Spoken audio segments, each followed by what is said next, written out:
भाई लोग, आज आपका स्वागत है हमारे आज के हमारे वीडियो में। गुजराती કમ્પ્લીટ પડી ગયું गुजराती हेलो भाई, તમારું સ્વાગત છે આજે અમારા વિડીયોમાં। તો ભાઈ આજે અમારા ગામમાં એક અદ્ભુત ગુજરો છે જેમાં વરસાદ નહોતું ને પાણી સારીપટનું આવી ગયું છે। તો આપણે આ નાના છોકરાને લઈને આવ્યા, એને પૂછીએ તો તમને આવું દ્રશ્ય કેવું લાગ્યું? મને બહુ ગમ્યું। આવું કોઈ દી જોયું છે? હા જોયું। લે આ પહેલી વાર થયું, તમે કેમ જોયું? આની પહેલા મને ઓહો, તો આપણે આ ભાઈને રહેવા દઈએ, બીજા ભાઈને આપણે ઓલા ભાઈ તો તમને આ દ્રશ્ય કેવું લાગ્યું? બહુ જ સુંદર લાગ્યું। આ ભાઈને સુંદર લાગ્યું, તમને કેવું લાગ્યું?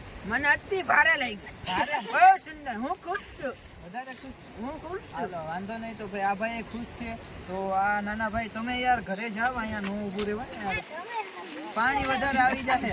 તો ભાઈ આપણે અમારા આર્યનભાઈને પૂછીએ, તમને કેવું લાગ્યું? મારા વીઆઈપી ગેસ્ટ મને પણ સારું લાગ્યું સારું લાગ્યું ને? તો આવું બીજે ક્યાંય તમને જોવા મળે? હા ક્યાં? અહીંયા તો ભાઈ આવું અદ્રશ્ય આ ભાઈને અહીંયા જોવા મળે છે, બીજે ક્યાંય જોવા નથી મળતું। તો આપણે હવે માઈક મોહિનભાઈને દઈએ છીએ, એ થોડાક આ શબ્દ મીડિયામાં આવે, આનું કંઈક કરો, ગટરનું પાણી આવે। હા ભાઈ, તો અમારી આ મોદી સાહેબને શું છે ઓલું નદીનું નામ શું હે? રોલ નદી, રોલ નદી અને મોદી સાહેબને આપણે રોલ મોદી